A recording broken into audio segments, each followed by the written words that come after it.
Tonight on Debate Amongst Friends, NCAA football recap, and one coach, shall I say, wait for it, becomes a legend.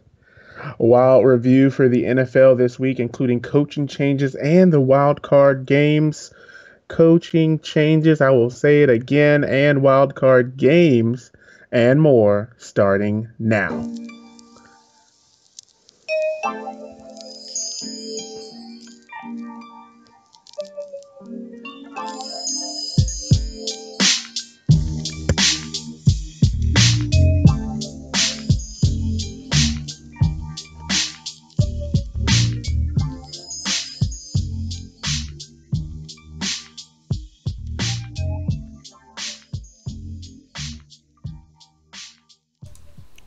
Ladies and gentlemen of the internet, welcome to Debate Amongst Friends, live on YouTube and on Twitch.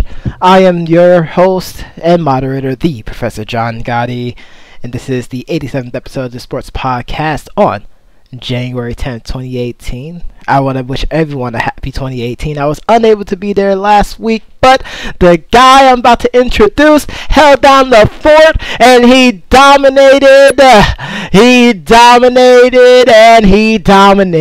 It is the Doc, Trevor Ocean.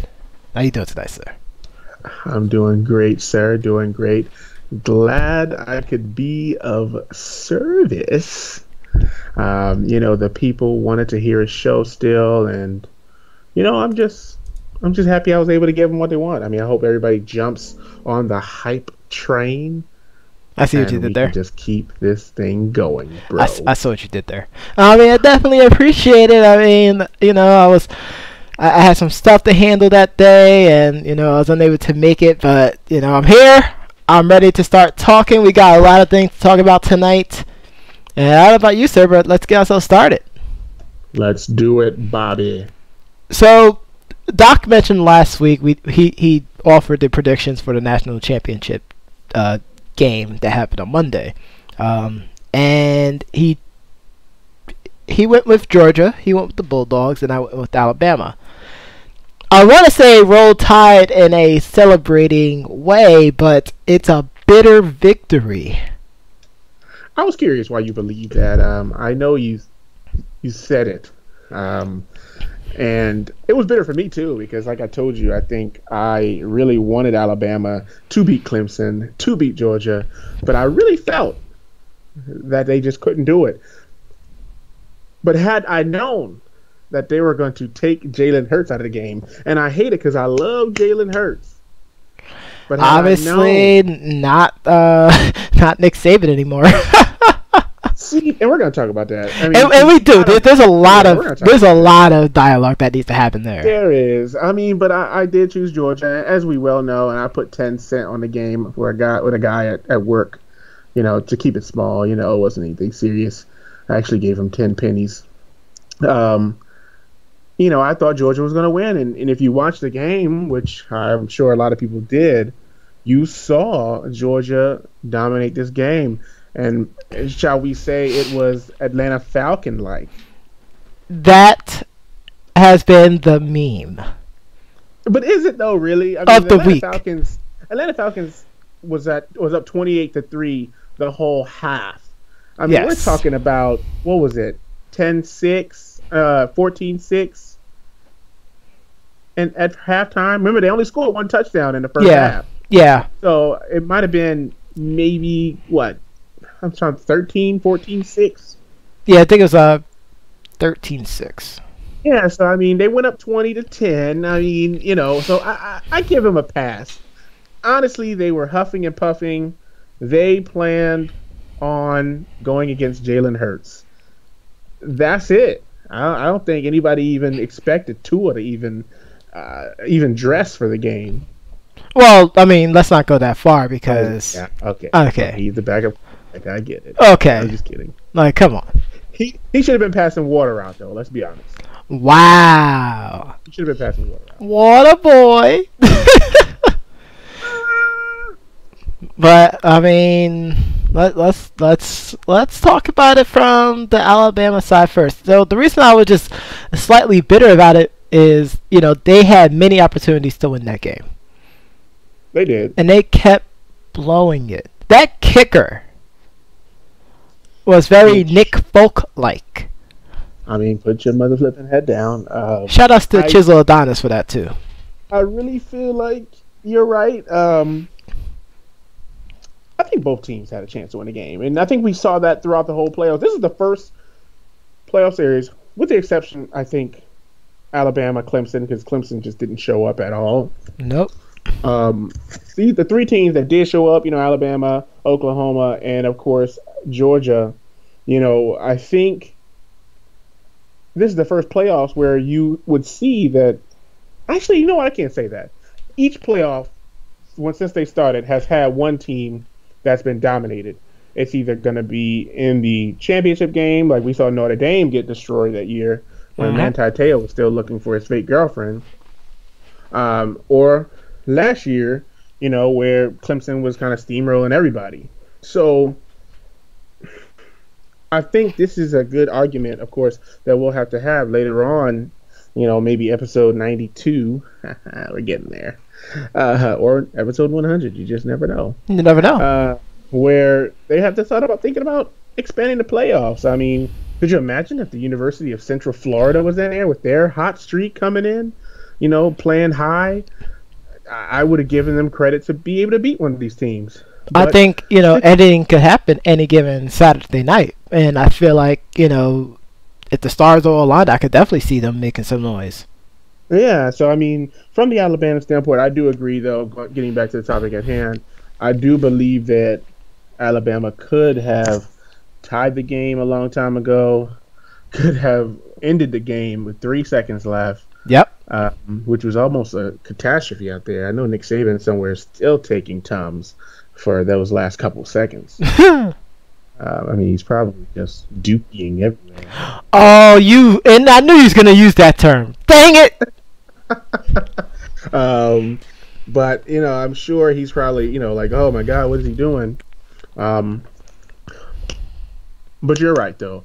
They completely abandoned their game. Bo Scarborough probably didn't even carry the ball more than 6 times in the second half. Nope. If he even carried 6 times total, period. Well, no. See, they did run the ball. It's just it wasn't as effective anymore. They didn't run with Scarborough. They actually ran with Williams, and they brought in the freshman from New Jersey. Of course. Shout out. But yeah, New Jersey. Shout out to New Jersey. That's right. Holla if you hear me. Which they provided a spark, but I mean, really, come on. The real story here, and everybody's talking about it, is Tua. Tua, quarterback from Alabama. I'm not gonna try your last name. Wow. I love how he had his game speech memorized. I don't know if you got a chance to listen to it, but I did. I feel like he was practicing that game speech for probably a week. Like he almost knew either that he was going to get in the game or that he was going to be in a position where he was going to have to speak. But it was so perfect where it was like, I'd like to just thank God, John Moxon's just one man. You know what I mean? Like that's kind of how it felt, Well, John Moxon's only one man, but I give all the credit to my teammates, And, you know what I mean? Like, that's what it felt like. He just watched Friday Night Lights or freaking, the program or something, a movie, and he just quoted it like, how he said, I'm steaming Tua. You know what I mean? We'd have been like, oh, my God.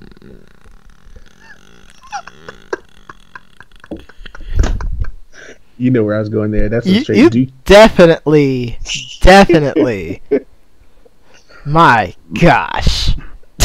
One game. We both went 1-2 technically. Your one counted. Mine put me in losers. But it's okay. I guess. I mean technically we both ended with the same record. We did. I think your win counted though. Like it really counted. Yeah, because we're both 2 and 2.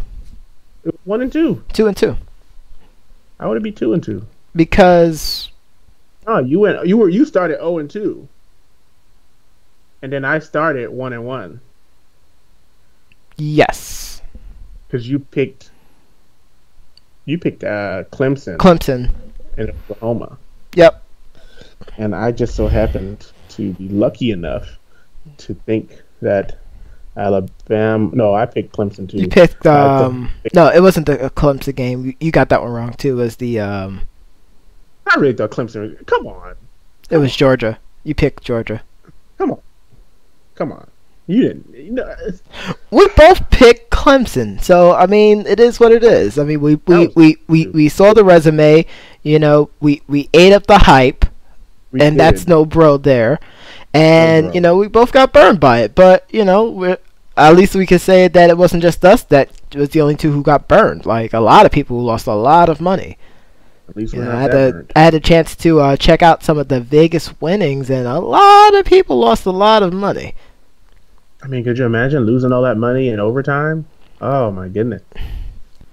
Well, I would say the national title game hurt more people than the Oklahoma game. I could believe that. I believe that. But I mean, let's look at it from the other side. We did look at Alabama. We know where they made the change. I really just feel that Georgia wasn't ready. Like they prepared for Jalen Hurts. I don't think anybody in the crowd, in the stands, at home, I don't think anybody expected Jalen Hurts to be benched. At least not for the rest of the game.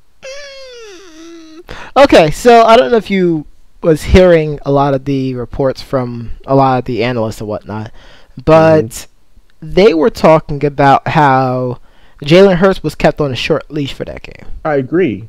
I said the same thing. Yes. What people didn't know was the original plan was to have Tua and Jalen Hurts swap series in the second half Of course. versus just Tua just doing whatever. What changed was the fact that Tua started to sling the ball way better than Jalen Hurts. And Jalen Hurts is a heck of a quarterback. Like, a lot of people downplayed his ability and whatnot. The issue is he's not as accurate.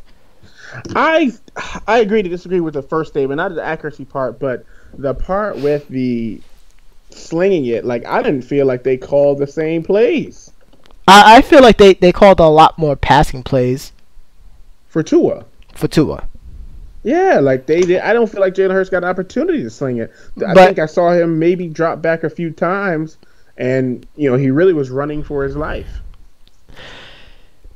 I mean, but does that, give them that... I get what you're saying, but does that excuse his performance? I mean, he's been playing all season long, and he's been pretty up and down. What? I mean, he's 25-2. 25-2, and I get that. I mean, what's the Waterboy phrase that you love to say? Last game of the season. Gotta give it. I mean, I thought he did. I really thought he did. I didn't feel like. I don't know. I guess for me, the guy played. He had a great year. He had a great season. I thought he was playing okay, but I guess okay is just not enough in a championship. It can't be. I mean, to use. Let's use this analogy then. If it's your team, if it's your Buccaneers team, Sure. Would you be okay if Jameis performed like that? You're in the playoffs. Does perform like that. I'm for the sake of argument. For the sake of argument. So Jameis is starting, and we have a potential Deshaun Watson on the bench. Wow, you said Deshaun Watson? Wow. Because that's the way they're portraying it. I mean, they're portraying it like, hey, there's they got two equally good quarterbacks.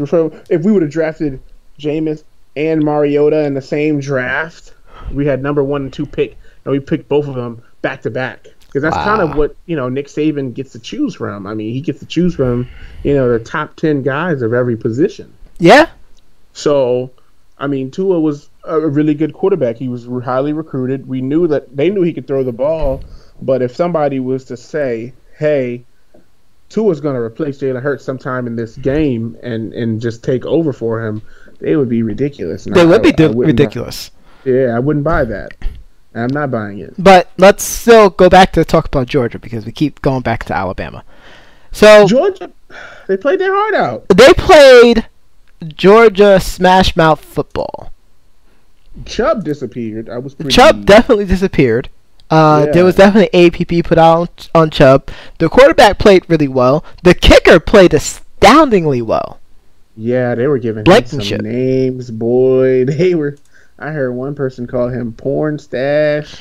They said he had the glasses. Yes. I forget what player they said his glasses were, but it was so funny. I mean, he was killing it though. I like his swag. Hey, he was a walk-on too.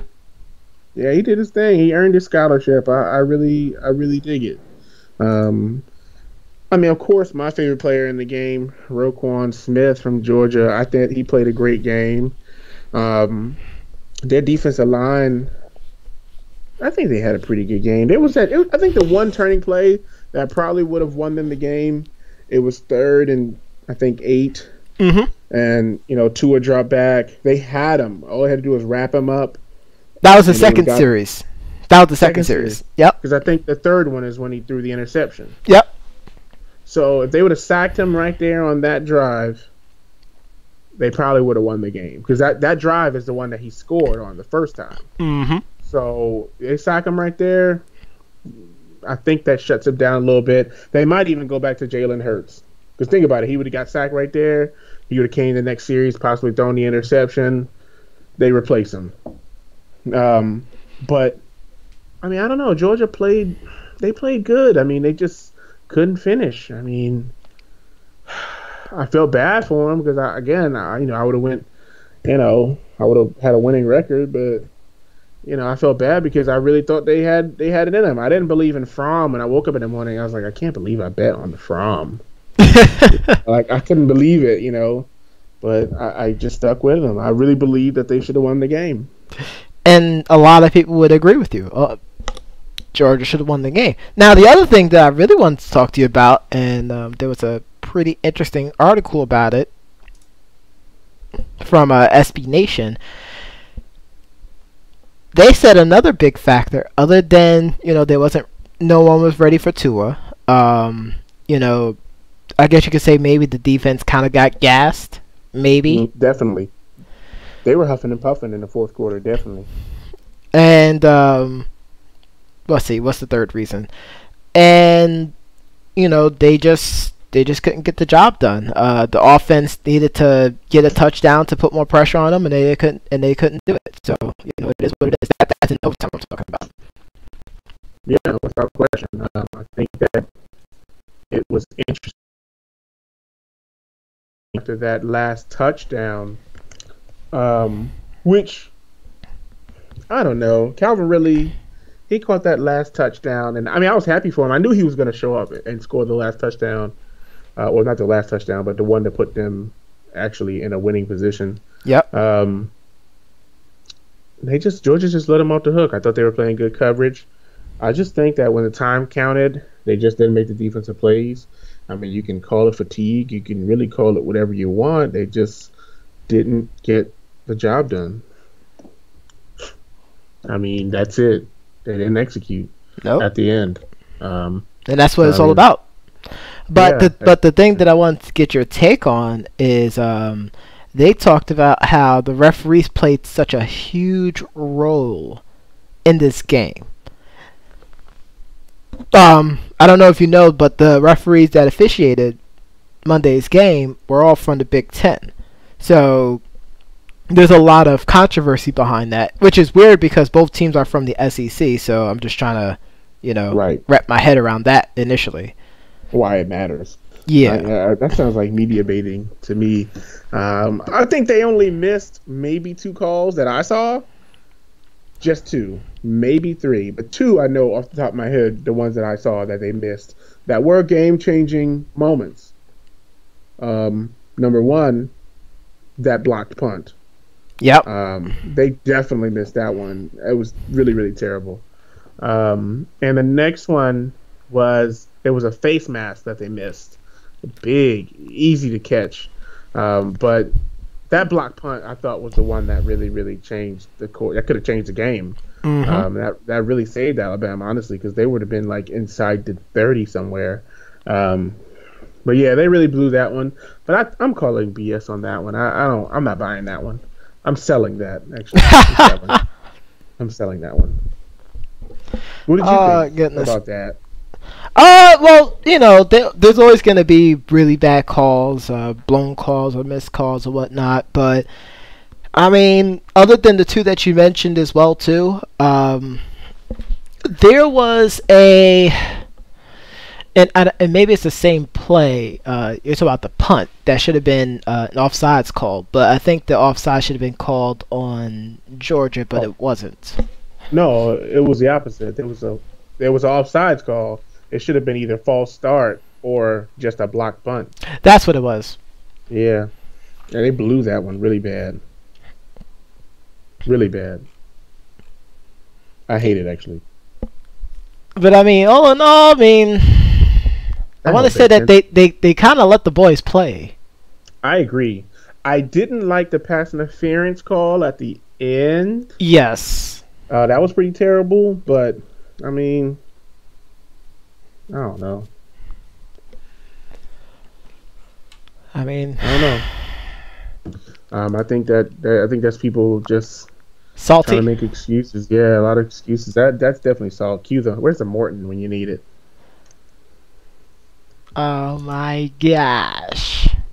But ultimately, great game. I definitely think it was a college classic. Probably going to go down as, one of the best, obviously the best championship game that we've experienced. But, I mean, one of the best college football games of all time. Speaking of the term all time, let's talk about Nick Saban's legacy now, who is now tied with Bear Bryant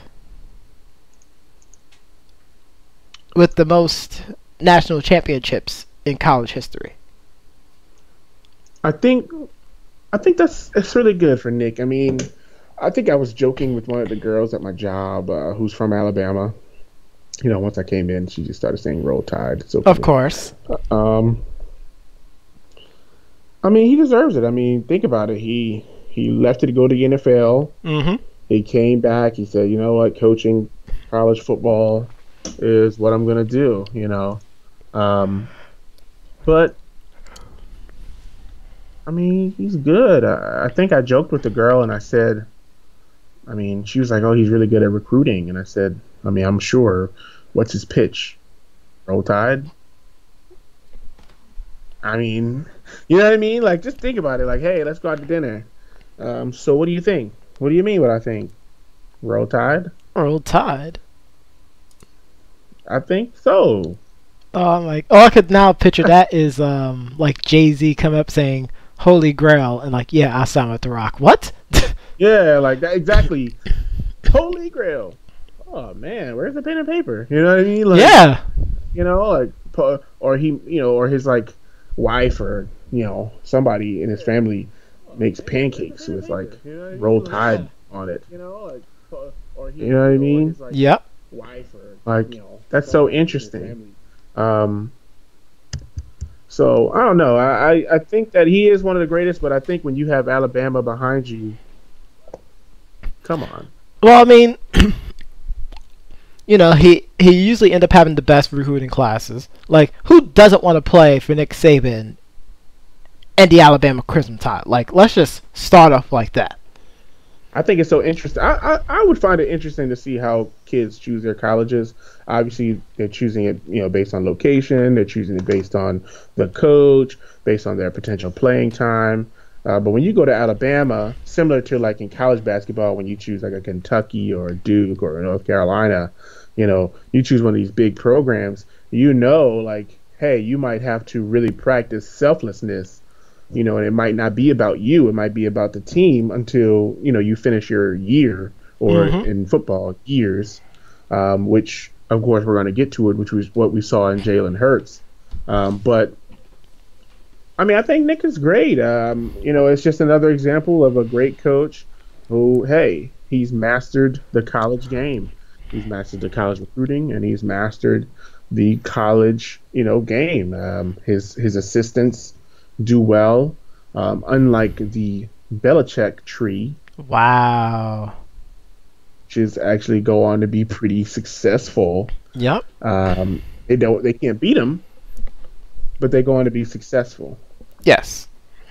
So you got to be pretty thrilled with that. His tree is pretty good. Well, and you mentioned a lot of the things that he excelled at, but one thing that he excelled at, you'll definitely agree, is the adaptability to how the game is. Absolutely. He just never, although he blows a gasket every once in a while, he never seems to be, on tilt. I even text you that. Yes. I said, Alabama seems to be on tilt right now. But he was just like, oh my God, I can't believe we're not executing right now. And that's really what the problem really was just executing. He was like, oh my God, like if we just execute, we should be winning 50-0 already. And that's kind of the vibe. And, I think the team responds to that vibe. Like, it's like the team is like, hey, let's rally behind coach. And not to mention, I don't know if you saw, but when I look at these players, I just be like, some of them look like they're like 30 years old already. I mean, they make it look like it's a grown man game. Yo, like look like they're in the gym right out the womb. Like they skipped everything but gym. Yes. Like, it's so crazy. But I think he's going to go down as one of the best coaches of all time. I think so too. It's hard to argue that fact.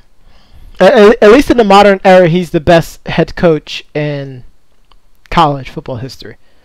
We could probably start talking about NFL, but then that turns really, really dark, and goes down into rabbit holes that people just don't like. I mean, he did that already. I mean, Pete Carroll decided to come from the college coaching ranks and go back to NFL, and it worked for him. Yep. Many coaches just can't do it. Jim and John Harbaugh, of course, both, coached in the Super Bowl. That was an interesting situation. But, as you can see, one decided to go back to Michigan. Yep. Or go back to Michigan, or go to Michigan, excuse me. I don't know. I think he should just stay in college football and call it a day. I think his legacy is intact, and he shouldn't leave. I completely agree with you. He should not leave at all. Speaking, though, of leaving, that's a great word, leaving. Jalen Hurts, I mean, Tua came in, dominated in the championship. Is that enough to turn the program over to Tua? Well, what is Jalen Ramsey right now? He's a junior? Jalen Hurts. Jalen Hurts.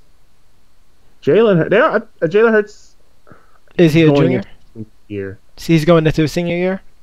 No, he's going into his junior year, I believe. Okay, so, depending on what he decides to do, I don't see him transferring.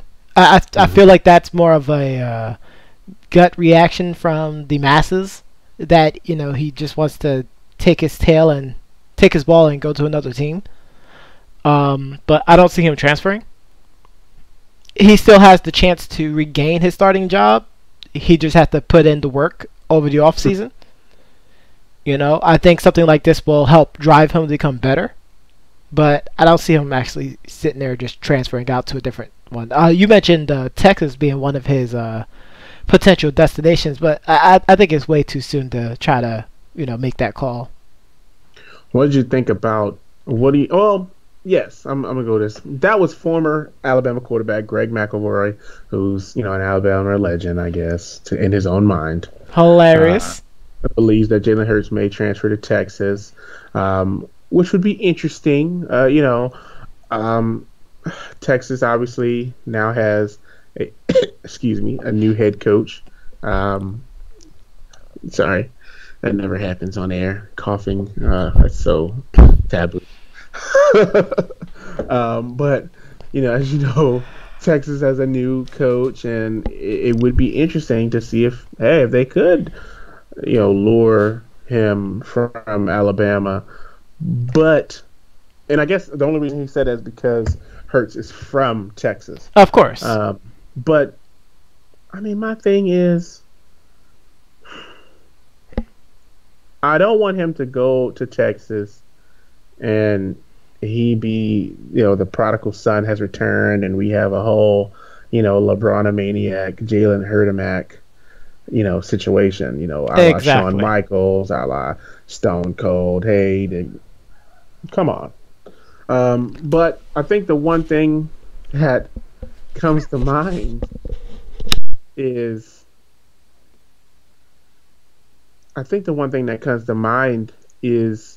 if he does go to Texas, if they'll tailor their program around him, if they'll, change up their entire scheme just to be wrapped around Jalen Hurts. Mm-hmm.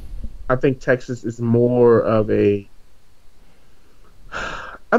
passing team than Alabama. They're definitely a passing team. So I don't know. I mean, but they might change with the new regime. But I guess that goes to almost the next thing is that Lane Kiffin, I guess there were talks of, Jalen Hurts possibly changing his position. And you've seen a lot of quarterbacks go to the NFL.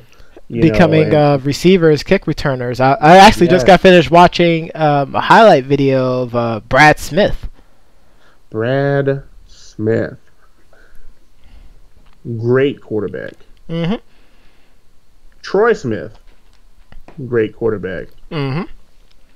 Even, what's his name? That was on Michigan. Oh, my goodness. What is his name? Oh, you talking about Shoelace? No. What is his name? I could see him on the cover of the NCAA football game. I think he was on NCAA football 2014. Chris, can you look that up for me? I see him here. What is his name, Chris? Give me his name right now before I slap you. Wow. Poor Chris. Denard Robinson. Thank you. Shoelaces. Denard Robinson. I don't know about shoelaces. You're making stuff up with shoelaces. No, I think that was his nickname. It could be. I don't think I've ever heard anybody call him shoelace, but that was his nickname. I was like, shoelaces. It's Denard Robinson. I don't think he played that great in the NFL to be called shoelaces. Well, I mean, it was in college and high school and whatnot. It's not because of that. It was his nickname before he became a professional. He should drop that nickname for the rest of his life. I see what you did there. But yeah, he was a great quarterback. He turned to receiver. Yep. Because he played for the Jaguars. He did. And he stunk it up for the Jaguars too. So I don't want him to become Denard Robinson. Mm-hmm.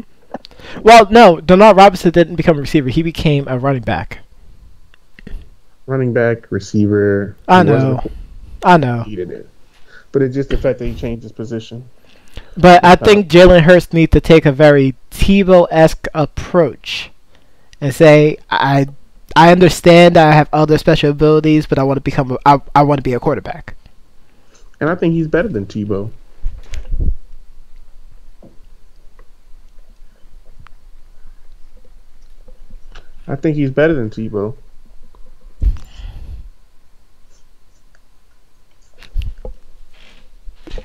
But yes, I mean, he's better than Tebow. He's way more athletic and whatnot. But for people to start talking about, oh well, maybe he shouldn't be a quarterback anymore, I think that's just ridiculous, in my opinion. Like I just feel like that's just disrespectful, and not to this college football business. Like, just let the guy, still try. Like, there's a ton of different quarterbacks that was horrible and ended up being really good. Like, come on. That's true. That's definitely true. I definitely agree with that. So, I mean, I don't know. We don't know what the future holds. Mm-hmm. I think that we have to just wait and see, what happens. Well, I look forward to see what he decides to do, though, over the off season. I am, but to sit there and say he's gonna transfer, like, basically he's gonna tuck his tail and run, like, I don't see that happening. Like, let's just give him, let's see what he decides to do. Let's not predicate him going elsewhere already. Like, let's just stop it. Yeah, definitely. And I really do hope that he doesn't. But now we have to really talk about, the aftermath of, you know, this championship game and now who's out, who needs to be replaced. Well, not so much as who needs to be replaced, but who actually, who's going to be declaring? Because we had a lot of people declaring for the draft already. Well, I think the good thing about Alabama right now is that I think they're so good at tailoring their team around who they have. Um, obviously they're going to lose Calvin Ridley and Bo Scarborough, which one person did make an interesting observation. He felt that Bo Scarborough decreased his workload to prepare for the NFL. I can see where that can be a fact. He wasn't running as hard because he wanted to save his body for the NFL. Yep. But Damian Harris, is going to return. So I think that gives them a nice person to keep. I think Damian Harris is a great player to have on a team. I think he always gives them a spark.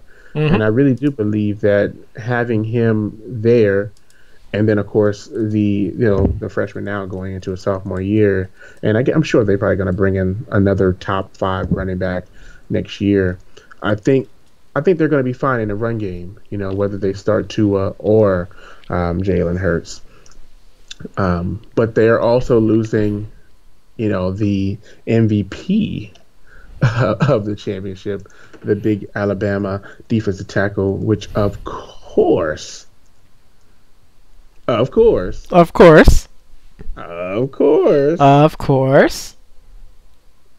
he's available at 7, I wouldn't be mad if we took him. And by we, I mean the Bucks. Of course. Because Daron Payne can be a pain for opposing offenses. So, I mean, that's just my 2 cents. I thought he really played great. I think he has a great push. But I'm sure there are going to be others to announce that they're leaving.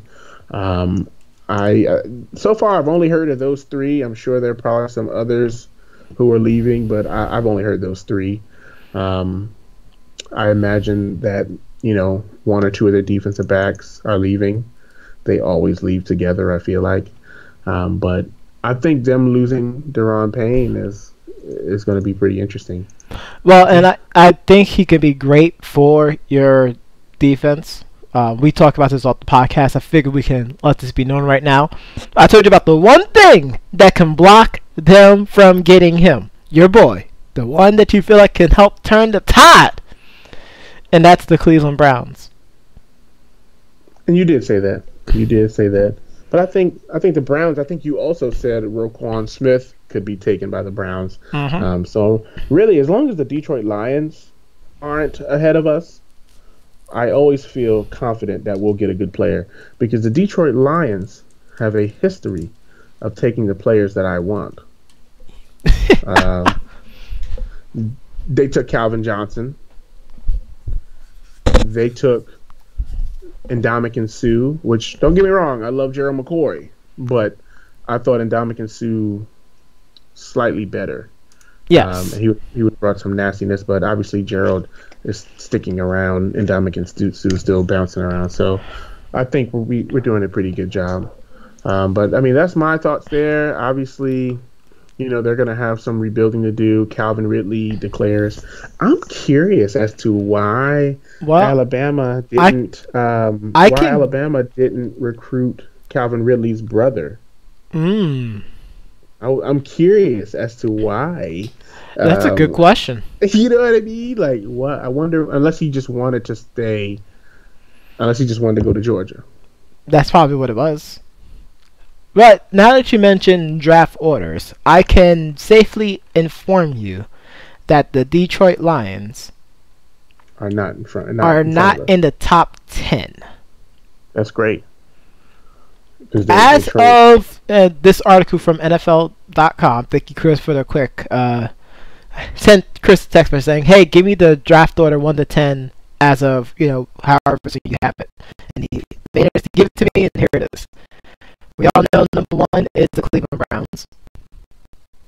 Number 2 is the New York Football Giants. Number 3 is the Indianapolis Colts. Hold on, Chris. Chris? Okay, thank you. He fixed it. There you go. Okay, so going back again. Chris, see, you did something well, then you screw up again. Come on, man. Number 1, Cleveland Browns. Number 2, New York Football Giants. Number 3, the Indianapolis Colts. Number 4, from the Texans, the Cleveland Browns. Number 5, the Denver Broncos, which I mean, they only need stuff on the offensive side, so I wouldn't worry too much about them. I wouldn't be surprised if they took that top lineman, because there is a guard that, I don't know about at number 5, that is pretty high, but I mean, continue on. Well, for the top 5, 3 of the top 5, because I forgot the Browns have 2 picks, they need a quarterback. So, I see. Is it Deshaun Kaiser's fault? No, it's not. But then again, it is the Browns. So that's why I don't know. Like, I didn't feel like he played terrible enough to. I feel like he played very well. It's just they just had tough breaks. I don't know. I don't know what they need. Like, especially the Week 17 game against the Steelers. That was a tough break. That was a tough break. I don't know. I feel like they have an opportunity to be so good. Going and getting another quarterback, although it's the agenda, I don't know. But carry on. All right. Number 6 is the New York Football Jets. Now, they definitely need a quarterback. Jets. They need a quarterback. They need a running back, and they need a tackle. Apparently, they also need receivers too. But I could have sworn they still had Eric Decker there. No, Eric Decker is on. Eric Decker is on the. He's on Titans, yeah. Then yes, they do need a receiver too. Oh, well, they lost. You know what it is? Because they lost Owusu last year. It kind of hurt them really bad. I'm not sure why they let Decker and Brandon Marshall go at the same time. That was kind of weird, but I guess that's where it comes. But I think there are going to be some free agent receivers that they can get unless they roll the dice and take Calvin Ridley. They could possibly do that. Or whichever other top wide receivers out there.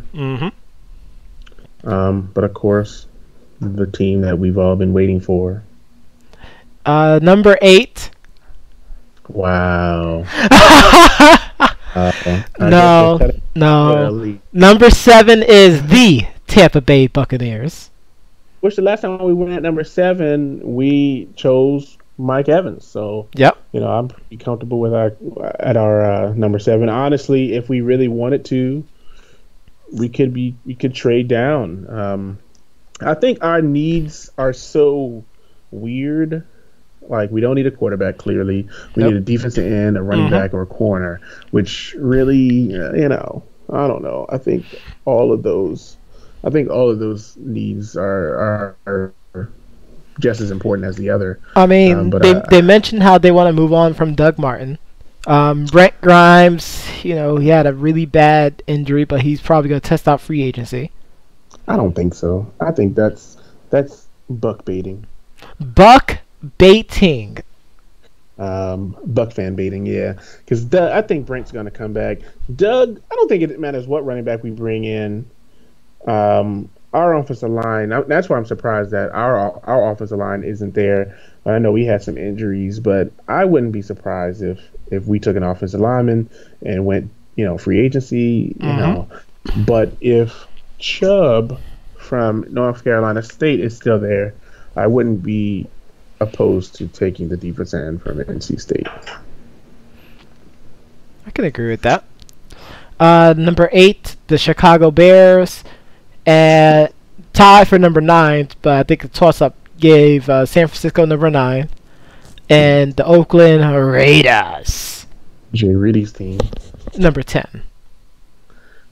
I mean, again, I think that's a good lineup. I think it's going to be an interesting move. I don't think it's going to stay this way. I think the Browns are probably going to trade one of their picks down because last year they did something similar, and they really kind of capitalized on trading down. I think they had Jabril Peppers. Yep. I think they got Njoku. They got I mean, they really had a heck of a draft. That's why for them to go 0-16 and their head coach wasn't changed. I think it was pretty ridiculous. I can agree with that. But we'll see what happens. I mean, could you give the people a read to see, like, because they probably won't give up their first pick. It's probably going to be that the fourth. Yeah. So what team do you feel like will make that move to get up there? It really depends. I don't even think I can make a read on that because it really depends on who's available. Like, you think about it, at number 4, I could see the Jets moving up to try to leapfrog over the Broncos because they need a quarterback. Let's look down a little further. I mean, what other team needs a quarterback? Let's see if the Bengals. You never know what's going to happen with Kirk Cousins and the Redskins. You never know. They either sign him or he's testing out free agency. He can't get franchised anymore. Right. So, you have the Cardinals. You have, the Chargers have to start looking and thinking about a quarterback. Yep. I mean, there's so many teams that have to think about quarterbacks this year that they might have to trade the farm. I mean, shall I say maybe the Buffalo Bills trade their 2 first-round picks, number 21 and number 22, to try and get up in that top 5. You know what I mean? I think that's, they could trade those 2 and maybe a second-round pick. The Browns could be right back in the same position they were last year. Yep. And basically, go out and get go out and get some depth, I guess you can say. But honestly, I just think that it's possible. Any of those teams could do it. It just depends on how much they want to give up. I can agree with that. I mean, if I had to say, I think the Bills are in dire need because there's just no way they can continue on with Tyrod or that quarterback that shall not be named. Piss Hansen.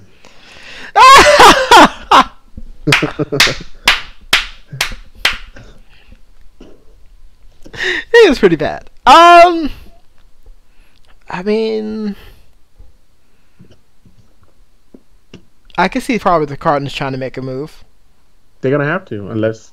I mean, you also have to keep in mind Alex Smith is gonna be out there. Or the Cowboys, because obviously the Cowboys need a new quarterback. Wow. Maybe the Bengals and Marvin Lewis on his way out, he trades the Red Rocket. Kirk Cousins could be on the move. Kirk Cousins. Well, no, because he's a free agent, right? Isn't he a free agent? That's what I mean by on the move. Oh, I'm like, hey, what? I mean, that's on the move. Yeah, he could be on the move. You never know. Maybe Garoppolo is on the move. That'd be insane. Maybe John Gruden is not sold on Derek Carr. That'd also be insane. Highly doubtful, but I think you just never know. Drew Brees. I'm like, wait a minute, how the heck is John Gruden going to do that? He just got finished, hyping him up so much during the Gruden QB camp. So I'm gonna let people know I didn't sleep much last night, but I chose that opportunity to binge watch some Gruden QB camp. He's good, but he likes every quarterback. He really does. He likes every. I mean, there's some of them where he's just like, what is this guy talking about? He's talking absolute ridiculousness. Any quarterback that can throw 20 yards, I think, is his guy. This is my guy right here. Look at him. Look at this guy right here. Over here. Look at that tight spiral. Yeah, like he just loves quarterbacks, and that's okay. I mean, but you think about it, Drew Brees could be on the move if they don't want to pay him the money. I feel like that'd be career suicide, though. I mean, he's 30. You know, He 30-something years is, but I mean, he's still he's, well, he's still throwing over 4,000 yards. he's lost a little bit of zip on the ball. I mean, and I get that, you know, that's part of just the game, but at the same time, he still throws for almost 5,000 yards a year. Phillip Rivers could be on the move. Now that one I can believe. Eli Manning could be on the move. That one I can also believe. I know you heard about potentially a best case scenario is to reunite Eli with his former head coach out in Jacksonville. See, now I don't know because Blake Bortles resurrected his career somehow. Blake Bortles made a lot of people have to say sorry. He really did. But you never know. Anything could happen this offseason. I mean, Ben Roethlisberger could retire. He could. It all depends what's going to happen. That would be great if Alex Smith went to Pittsburgh. I think that would be the best move of his career. Yeah, that would be sweet. All he has to do is just dump it off to Antonio Brown and Le'Veon Bell. Yeah, that's a no-brainer. And find an Ezekiel.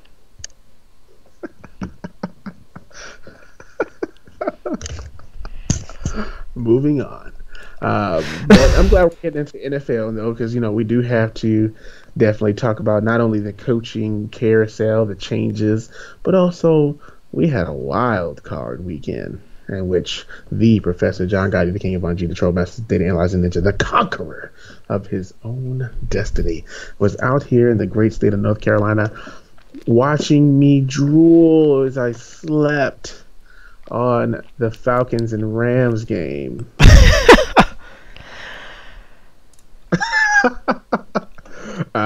It was tough. It's tough to stay awake. I'm sorry. It was a pretty boring game. Yeah, Titans versus the Chiefs was fine. I'm sure I made the Duke proud. But that Falcons and Rams game, oh my God, what a snooze. It was a snore fest. Yeah. And the reason why the Titans and Chiefs game ended up being so good is the fact that, the Titans came back. They started playing. It was like at the beginning of the game, they was passing the ball. Towards the end of the game, they started to run it down their throats to tire out the entire defense. Like, it was perfect game plan. I felt the Chiefs were closer to the Falcons' meltdown than, Georgia.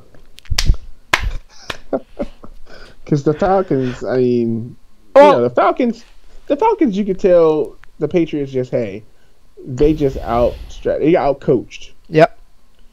The Chiefs, they just don't win playoff games. Andy Reid does not win playoff games. He's becoming the modern day Jeff Fisher. He's becoming the modern day Jeff Fisher. And I just don't think he's good. He's a great season coach quarterback tandem, but obviously Alex Smith would be on the move. I mentioned this to my dry cleaning lady today. By the way, shout outs to her. Always making sure that Professor John Gotti is looking fresh. But I was telling her that the Chiefs are who we thought they were.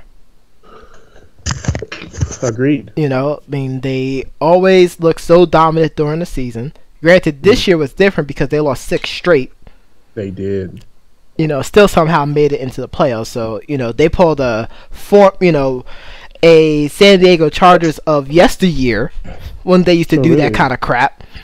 So really, they lost 7 straight. Yeah. That's terrible. That's why Andy Reid. Well, no, because they won the last 2 games. It wasn't 7 straight.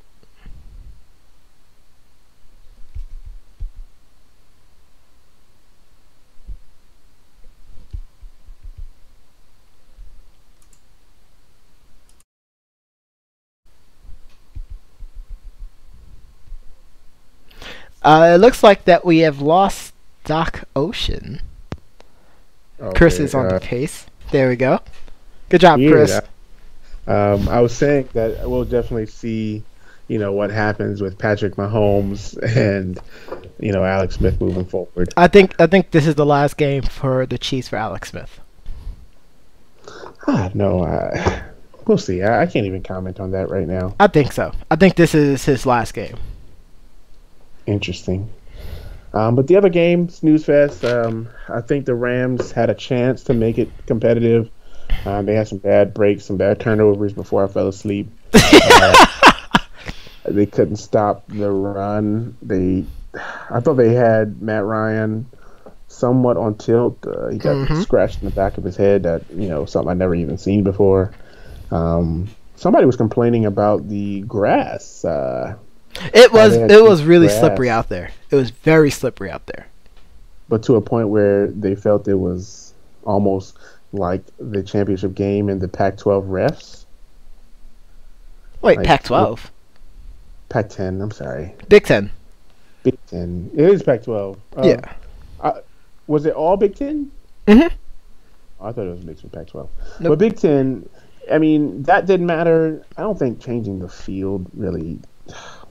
He slipped once. A few people slipped. A few people slipped. A few people slipped. It wasn't that bad. I mean, Todd Gurley ran for $111. Couldn't be that bad. It's not. Well, no, he rushed for 101 on 14 carries, but he had 111 in all-purpose yards. What the Falcons did well was they bottled up Todd Gurley a little bit. They did. That 111 all-purpose yards isn't as dynamic as it seems because it didn't produce points. But the linebackers for the Falcons looked like the linebackers that made everyone believe that they was going to topple the Patriots last year. Because they were flying everywhere. Everywhere. They made Jared Goff look like a rookie. Even though it's his second year. And of course, it's his first year in the playoffs, but you get what I'm saying. Yeah. And he was just uncomfortable the whole night. 5.8 yards per attempt? Really didn't have a good QBR either. He looked like a sophomore. He looked like a southpaw. I believe that next year he'll probably learn from the mistakes. He'll probably, feverishly watch film. He'll probably work with his receivers. I think they'll be pretty good next year. I'm not really worried about it. You know what? I could agree with you with that. He'll have a chance to have a full off season with Sammy Watkins. I think that combination right there is going to be, must-see TV right there. But, I mean, the thing that really disappointed me in this game was the Rams' defense. Yeah, they didn't show up as much as... again, they had Matt Ryan, a little shaken, not stirred. Just a little shaken. But I really feel like they didn't show all the way up. Yes. This is the last game of the season, Prof. You have to make it count. They played like it was just a regular season game. Like, we got next week. No, there is no next week. Yeah, there is no next week. But I felt Sunday's games... the Bills and the Jaguars did look like a high school game. Blake Bortles was running for his life. Tyrod Taylor doing Tyrod Taylor stuff. I really was rooting for him, I was too. I was hoping, maybe they can make some noise. But, I mean, the Jacksonville defense, that team came to play. They showed up. Yeah. They played like the best defense in the NFL because they are. That's a team that I want to see play the Patriots. That's the team that I feel like will be playing the Patriots in the AFC Championship game. Is that your read? That is my read. So you're just going to skip the Duke and his Titans? No, the Titans played the Patriots. Yes, but if they're going to play the Jaguars, that means the Titans have to lose. Okay, let's just be honest. Do you really think that the Titans are going to beat the Patriots? Come on. Like, no disrespect to the Duke. And by the way, watch Duke It Out, every other Sunday night on YouTube, right here on the Beta Among Friends YouTube channel. But do you really believe that the Titans are going to do that? I would love for them to do that. I really don't want the Patriots to go back to the Super Bowl. I would love to see an upset of the century. And the Tennessee Titans beat the juggernaut. Because right now it's looking like a Super Bowl rematch if that doesn't happen. Exactly. I don't think I don't think Nick Foles can beat the Falcons. I'm not sure about the Vikings and the Saints game. I don't think it matters. I think they both lose to the Falcons. I would love to see the Jaguars versus the Patriots. That would be a good game. But I think the Steelers are so ready to get back to play the Patriots again. I think that's going to be their Achilles heel. I think they're going to be so busy focusing on trying to play the Patriots that they're going to overlook the Jacksonville Jaguars defense. And the Jacksonville Jaguars beat them earlier in the season. So they did. We'll definitely see what happens. But let's get to the wild card game. The Jacksonville Jaguars beat up on the Bills. They knocked Tyrod out of Buffalo. That's his last game there, too. Had his jerseys burned. While he goes through the concussion, broken neck, broken collarbone, broken spine, broken chest bone, both broken. Like some of those hits, I actually saw his soul leave his body. Yeah, it was like, like some straight frame Roger Rabbit kind of stuff. Exactly. It was like some Mortal Kombat fatality kind of stuff. Yes. Frickin' Cabal's fatality when he takes off his mask, scream the person's face, and the person's soul runs away from the body. Straight. Flawless victory.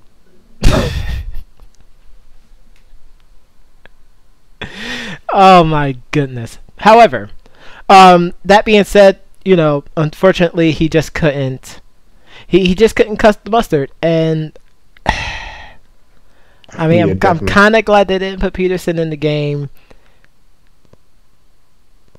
because he's just terrible. I'm sorry. He's terrible. He's just terrible. Stephen Hauschka, who I really liked when he was at Seattle. I mean, he had a pretty okay game, but I mean, all in all, the real story about this game was the Jacksonville Jaguars. Their front seven, is nothing to slouch at. And I mean, Denver has the no-fly zone. The Jaguars have, their cornerback group. Their cornerback group is basically, yeah, you throw it our way, we're gonna make you pay. Whether it's, laying down some wood or picking you off and taking it to the house. And I feel like that's going to be the de facto reason why that, they'll make it to the AFC Championship game, is because of the great effort by the corners. In fact, now that I'm thinking about it, is Antonio Brown going to be able to play? I think he's still...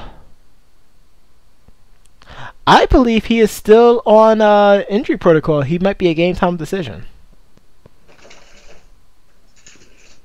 You said Antonio Brown? Antonio Brown. No, he's on. They said he's going to be 100% ready to go. He should, but I think we talked about that earlier in the year, where we talked about guys. I think we were talking about the NBA, but I'm sure it's the same in the NFL. Guys pretending, to be hurt to get rest. You know what I mean? I don't know. It's hard to pretend that one was a fake injury. Yeah, but I mean, you want people to think that you're hurt so that you don't, they don't think you're going to show up in your A game. But I really just think that I think everybody's healthy. But I'm looking forward to, like, that game is probably the game that I'm really looking forward to watching this weekend. So let's go into the last one. You said this as soon as the game was over. We now have a sad towel Cam Newton. God. Where the Panthers fell to the who dat say they're going to beat them Saints 31-26. I mean, Carolina did what they're supposed to do. They're supposed to stop that run game. Mark Ingram, Alvin right. Shinsuke Nakamura. I mean, they held them down. They did their jobs, but they forgot about Drew Mother Flippin' Brees. That's true. They did. He killed him. Who literally he played like a man possessed. Yeah. They also got beat by a former Panther and Ted Ginn Jr. Yep. Yeah, I mean, he had that. It was that. What was it? But it was that home run ball that he caught. Yeah, He did. Just completely smoked that secondary. Really, really bad. Smoked him. Like no one was touching him as soon as he caught the ball. It was not happening. It was really terrible. Like it was almost really, like really that Georgia DB against Alabama. I feel so bad for that guy because that play. I mean, come on. That play. It was covered too. The safety was. That was. It was covered too. He blew the cover. The safety blew the coverage. Not the corner. The corner looked rough. I mean, but it was really the safety who blew the coverage. Well, it's both of them. So on one hand, yes, the safety did blow the coverage, but on the other hand, it was the corner's responsibility to try to reroute him as well too, and he didn't do that. I don't know. It depends on the cover two. Yeah, because there is a sinking cover two where you obviously you can't touch him at the 5 yards, but. I don't know. It looked like more of a sinking cover too, but I've always heard, and this is the only way I'll say that it might be partially his fault. I've always heard that when a guy is doing a go route, the corner's supposed to stay with him. Yes. But that didn't happen. So no. I don't know what really happened. But the Saints just won. I mean, they just beat them. Drew Brees beat them. You know, obviously. This led to some coaching changes for the Panthers, which we'll get into. But sad face Cam. Cam. I don't think Cam was the only person with a sad face, though. I mean, Luke Kuechly was so upset. I feel bad for Luke Kuechly too. So upset. Like I really like Luke Kuechly. Yeah, he was so upset. You could tell, like he was just like again that Nick Saban looked like face, like. Oh, if we would just execute, we could be blowing these guys out. Yeah. They weren't executing. I feel like Luke Kuechly would have been like, you know what? I'm going on offense. Like, what? I'm going on offense. I will be in there as a blocking tight end because Cameron Jordan is absolutely killing us out there. Last game of the season. Just leave everything out there. Don't leave anything out there. Yeah, leave everything out there. But, I mean, I thought it was pretty good game. You know, I didn't go to sleep. That's really important. No, it's not important. I mean, I could have went to sleep. I could have passed out. I mean, can we be honest? I really could have passed out. Woo! But yeah, I just feel like it's going to be an interesting thing to watch as the playoffs continue, and let's see what happens. But of course, these games led to, as I mentioned, some coaching changes as Carolina fired their offensive coordinator and their QB coach. Does Cam really need a coach? I mean, come on. Put him in a body bag, Johnny. Put him in a body bag, Cammy. Yeah! The Panthers are looking, and by this time they probably, have already finalized the deal, but they're going to be bringing in North Turner, who's another one of those coaches who I feel like gets a lot of opportunities. He's pretty old. I'm not going to lie to you. He's pretty darn old. He gets a lot of opportunities. I've never really. He's just another one of those guys. He would fall in line with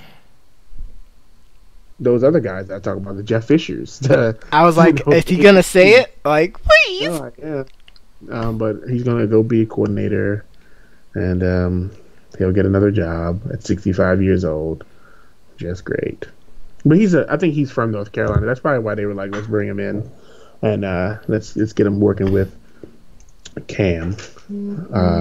But also... Yeah, but I feel like that's... I don't know. Don't like it. It's hard to like it.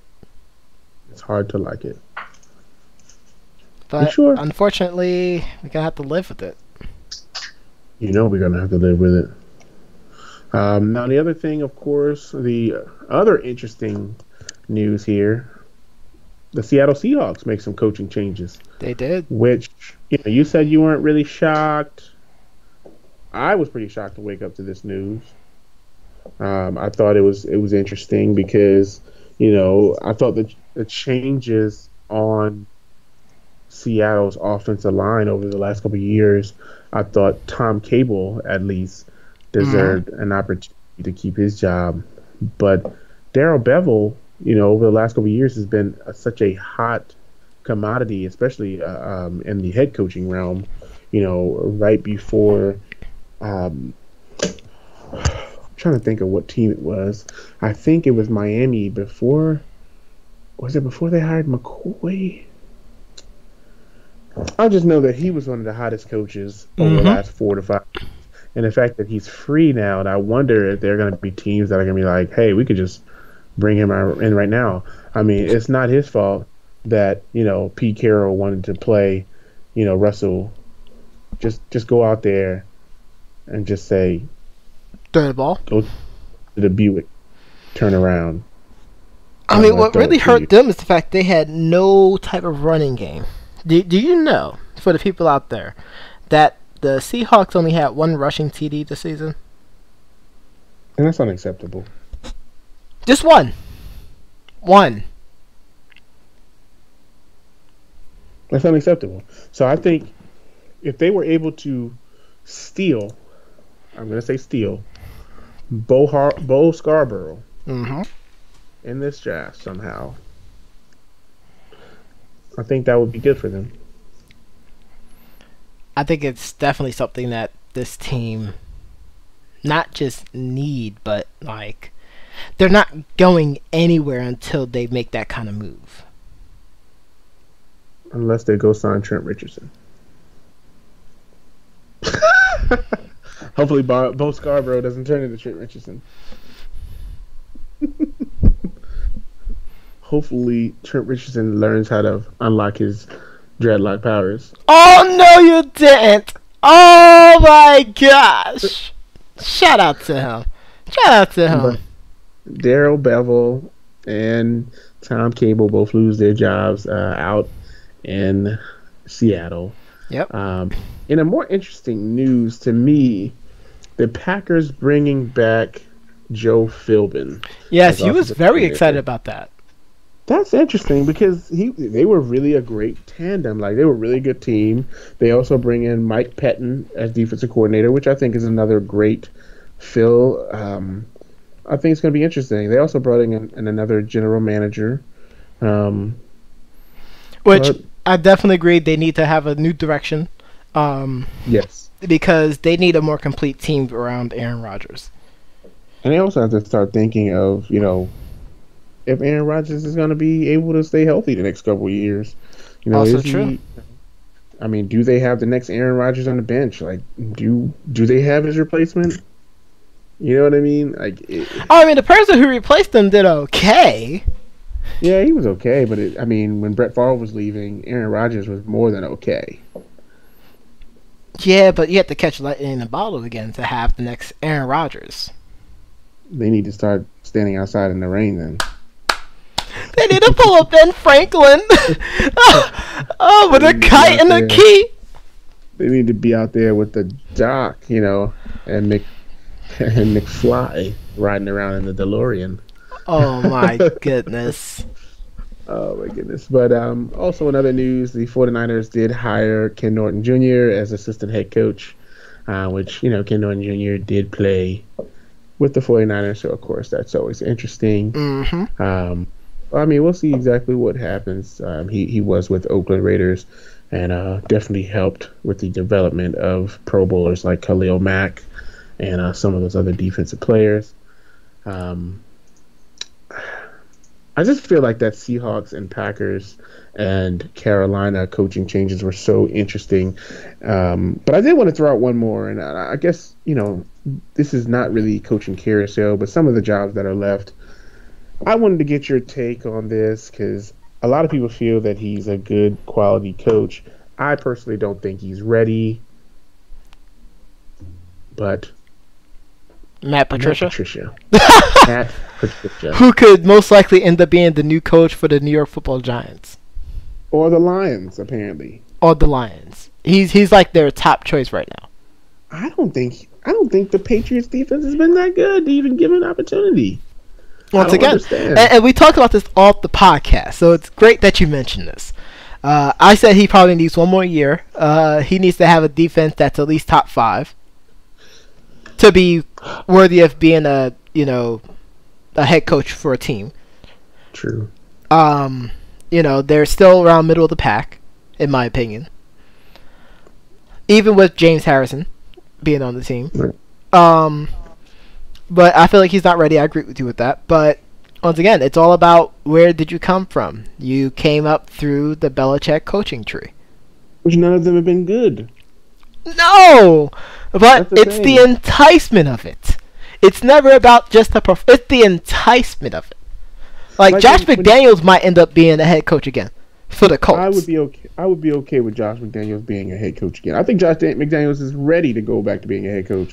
Matt Patricia, unless they're thinking, hey, Seattle Seahawks had Dan Quinn as defensive coordinator. He went to Atlanta, built the team, made them tough. Maybe people feel like Matt Patricia is going to make these teams tough. But they also have to keep in mind that I think they run a 3-4 over there. Mm-hmm.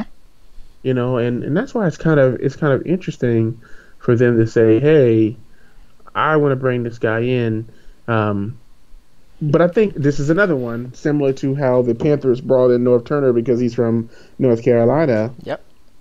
Matt Patricia's from New York. He is. So, I don't know. We can forget about the fact that even though it's the New York Giants, they're really in New Jersey, but that's besides the point. Hey, that's beside the point. It's definitely beside the point. I really do believe that I don't think this is a good opportunity. So we'll see what happens. You're so passionate about the potential of Matt Patricia being hired that you're all snappy about it. Hey, sometimes you just have to dookie all over things. Oh no, that's 3 times. That's 3 times. Okay, Helen is now leaving her office right now. Okay, she is giving you that look. Yeah. Oh my god. But I don't think he's ready though. I don't. I hate it. But we'll see what happens. That's not my team. The Giants do need somebody that's tough, and maybe he'll be able to whip them back into shape. Now I guess one person who got hired because a lot of the people got hired, and we mentioned him, John Gruden. But this is, and we talked about this on the podcast. This is more of a 10-year, $100 million. Hey, we want to bring you in. We believe that the hype train, we're going to go back to the hype train, will bring the fans not only to the Oakland Arena, the Oakland Stadium, but when we move to Vegas, I think you'll be able to bring the people to Vegas stadium as well. Mm-hmm.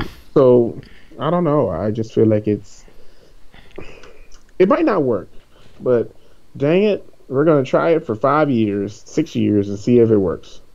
I could see it being about 5-6 years before, if he's underachieving still, they're just going to be like, we're just going to go to a different direction.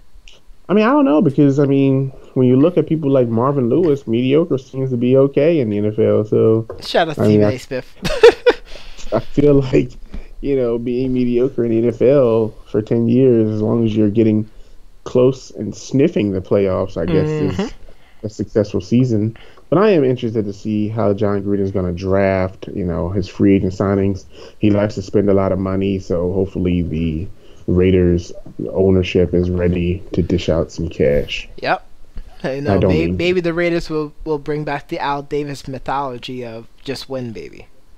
Just win. Speed kills. Let's just bring it fast. The other thing that's going to be interesting, too, is whether or not the NFL will schedule the first ever Gruden Bowl. Oh, of course. Of course. If he stays. Which I think he will. But, of course. I think he's definitely staying. Yeah, he'll be there. Just call his name, and he'll be there. Exactly. Everybody knows your name. Do-do-do-do-do-do. But I think that's pretty much about it. I mean, I think we have some final thoughts to go over. Absolutely, sir. What are your final thoughts for this week? So, of course, one of the final thoughts is, and this one kind of caught me off guard. Almost put me on tilt a little bit, honestly. Uh-oh. Kind of put me on tilt. I'm not going to lie to you. I'm going to drag this out because I feel like the tilt is still got hold. The tilt train. The Chargers signed Roberto Aguayo to a future contract. And I was like, what? And it says they missed out on the 2017 postseason by one game, a win they could have picked up anywhere along their schedule if they had employed a consistently competent field goal kicker. Consistently competent field goal kicker. So they went Nick Folk instead. They went Roberto Aguayo. I know, and that's the point. That's so crazy. I mean, but we mentioned this though. You mentioned him getting cut during Hard Knocks and whatnot. I mean, he could definitely turn his career around. So it's too soon for us to sit there and laugh at his expense. But the guy's terrible right now. I mean, they said they're going to try to, work through his woes. I just don't think maybe he just can't kick on the big stage. I mean, maybe he's more of a practice kicker. I mean, does that make it better or worse? I mean, of course it makes it worse. Like, let me just say it like that. Like, does it make it better or worse? Because, I mean, you're at the big stage. Yeah, I agree. Either you're going to bring it or you don't bring it. Yeah, I don't know. I definitely thought it was interesting. But hey, at least he got a job, I guess. My last final thought, Kyreek McDonald, those who watched the championship game saw a freshman collapse during the game. They said it was a non-medical injury, which is kind of weird. I mean, I kind of want to know what it was, but I guess they, kept it, confidential. But he is said to be okay, so that's great. That's great, and I think that's all I got to say about that. Hey, the people always appreciate it. As everyone knows, twice a year, Doc and Prof spend some time watching a certain event that occurs for an entire week. That event is called Games Done Quick. We are in the winter session of this charitable event, Awesome Games Done Quick, which they are raising funds for the Prevent Cancer Foundation. I had the chance to watch a couple of games as they're playing along. It's actually the 4th day of a 7-day series, and they're currently about $500,000 in, $553,000 to be exact. But I got finished watching an incredible race for Mario 2 Yoshi Story. Watched some Left 4 Dead yesterday, which is it was alright. It wasn't really that good. Mm-hmm. And as the event goes along, they'll start playing a lot more popular games like Zelda and Metroid. They also have some Mario playing too, but not really looking forward to those either. But if you enjoy some old school and even some new school video games, and you want to, donate if you have the extra cash for a charitable cause, check them out. Deposit as much as you can. Even if it's just $5, any amount, it helps. And just get them a quick look at. Check out their website, gamesdonequick.com. Look at their schedule, and if you see a game that you're definitely interested in seeing, because they speedrun these games. Speedrunning, for those who are unaware and uneducated, speedrunning means that they will be completing the game as fast as possible using certain exploits, using certain glitches, and being able to manipulate the AI, the computer of the game, to do certain things to give them a higher advantage. So, if you get yourself a chance, give them a check out. Whether it's at work, just something to help you throughout your day. The other final thought I have, I had a chance to watch some of the Street Fighter V new character Sakura Kusanagi breakdown on Winner Stay On the other day. That was actually really interesting. Sakura is a character I really enjoyed playing since her first debut in Street Fighter Alpha 2. A lot of her movesets are almost the same as her Street Fighter 4 compatriot. One thing that is definitely different is her, I guess you could say, floating ability, where she is up in the air, but it's almost like Luigi from Lost Levels and Onward, where he kind of drifts up in the air for a second or two longer. A lot of her combos look really incredible. She does have a lot of recovery frames, so certain things have like 4 to 7 plus frames, which means it takes 4 to 7 frames for her to go back into neutral stance, which leaves her wide open. But her damage output is absolutely incredible. I had a chance to watch some of the basic bread and butter combos leading into critical arts. Her critical arts actually okay. I kinda enjoyed it as well too. She still has the limited fireball. She still, and they also showed off her 2 V triggers as well too, which I thought was pretty incredible. Just leading to a V trigger, not like the Kenny Omega. He actually got that from this game. Wow. I know. I was like, he's gonna instantly think that. But she has the potential to definitely be, I'd say, the cusp of top tier. Depends on who decides to play as her, but she can definitely quickly take off 60% if she has like full stock. Full stock meaning 2 V trigger bars and 3 EX bars as well too. If she does a full combo, pop the V trigger and then hit the critical art as well too, you're looking at 65% damage of the health bar, which is absolutely bananas.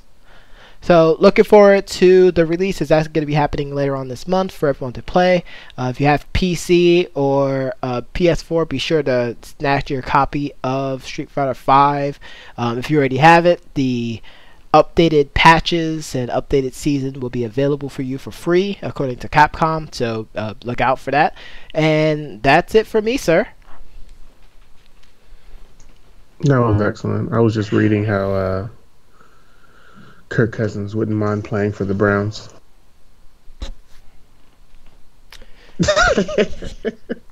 Poor unfortunate fool.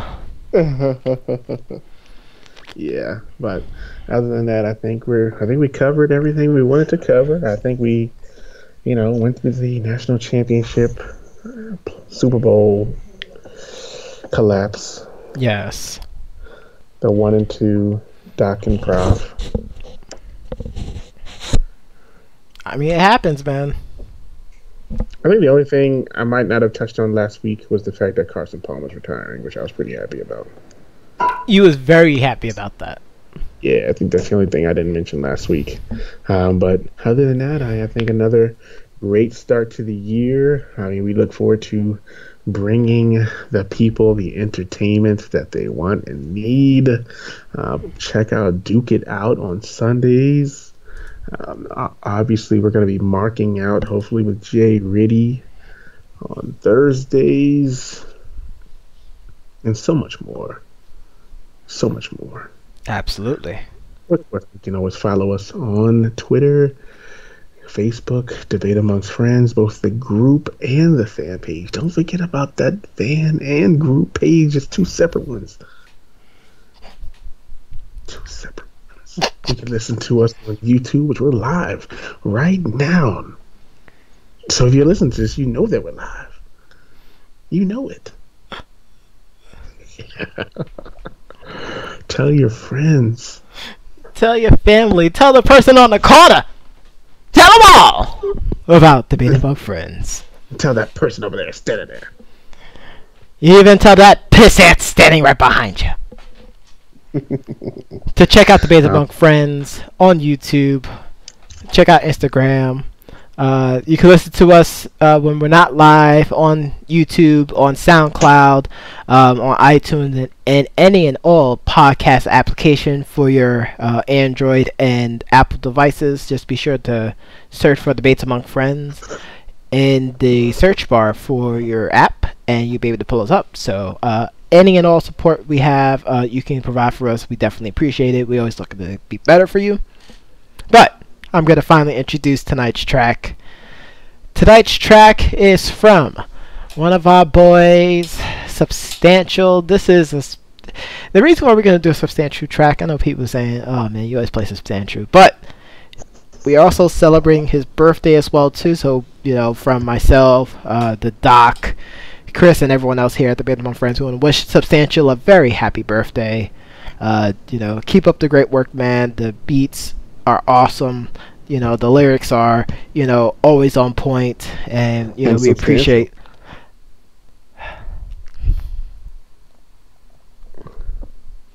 No. Chris, we're cutting the show. We're cutting the show. We're not doing it live. Oh God. But it is from his newest album that came out actually a few weeks ago. It's Seeds EP. Is the album. Be sure to check it out on Bandcamp. We put the links to the album in the description of the YouTube video, so be sure to check that out. The name of the track is Moments.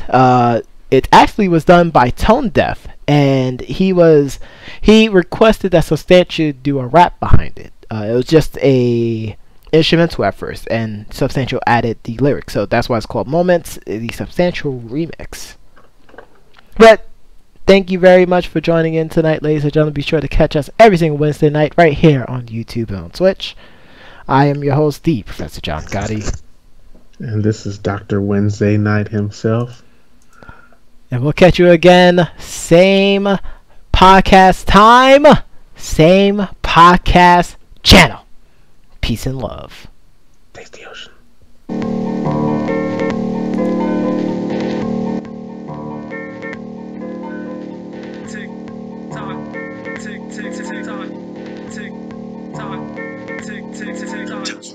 Hold on to this moment, cause you're never gonna get it back. Hold on to this moment, cause you're never gonna get it back. Hold on to this moment, cause you're never gonna get it back. Now, what would you do with your time if you knew you were gonna die in one day? Would you jump to the hoops of your life with a boost, or would you deny and complain? Would you run to the roof suicide of the moves if you were deciding your fate of it again? Or would you cut to the truth to get as stupid as you could, or before you expired? No shame. Hold on to this moment, cause you're never gonna get it back. And the time slides right by you, so with the silence or the slightest end of a pitter-pat, it'll be flickerless ship on you, unpredictable, ticking fast. Won't get it last, a bigger jack, which is bad. The future's in my grass, oop, there it goes. Now everything was a second ago was in the past, so we live with that. Which tense can you put attention? Wait for it in a moment. The mention ain't no one getting over the relentless pace forward. It's out of order when the senses take notice. Not a time out, so I hide every clock in my house. I don't wanna be reminded of my anxiety, that when I'm out of the waste of the way while I count down. Waiting for a clean slate, for Pete's sake, only waiting for a dream date. Highbrow, ain't no way to replace your mistakes, no matter how good a replay might sound. Ain't no fucking freeze train to see straight, waiting for the stars to align, or a plausible sign, or a law to be signed. Is it all switches box? Really the only right is right now.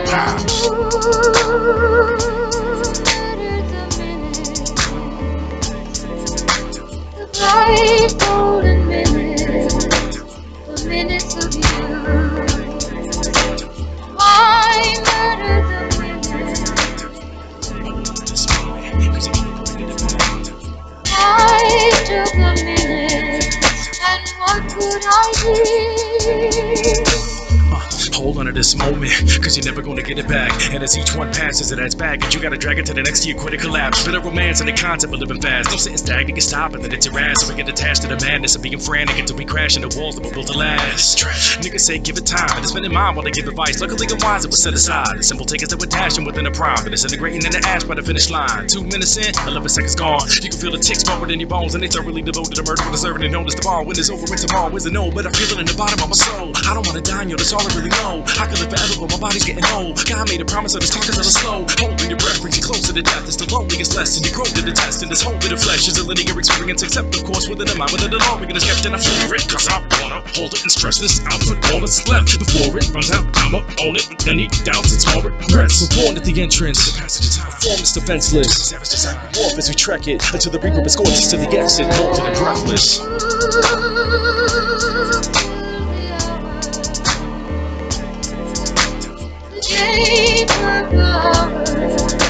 The hours of pain. I said the parson in his bathrobe. I filled the hours, and what could I do? Once upon a time, I learned that time was life, but procrastination was death. So if time is money, then you're gonna serve time when the time comes. Life will pay for this debt, cause when time flies, bet it's first class. And the timeline, the credit burns fast. So it's high time that you learn to manage your energy. Get just saving time, 2 time, and you find it's your worst habit. Cause it's about time that I face the music. Because the way that I kill time is abusive. Cause time and again, I get by, get a win, I'm behind a halftime. And then right at the end is when I'm by, get a win. They tell me time is a snitch, but only time will tell. I'm telling time will keep you out of the cell. Time flies and it heals all wounds as an angel that'll strangle you while it saves you. I'm grateful.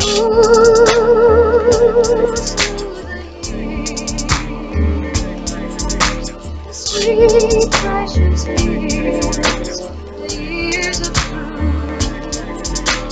Why so the years?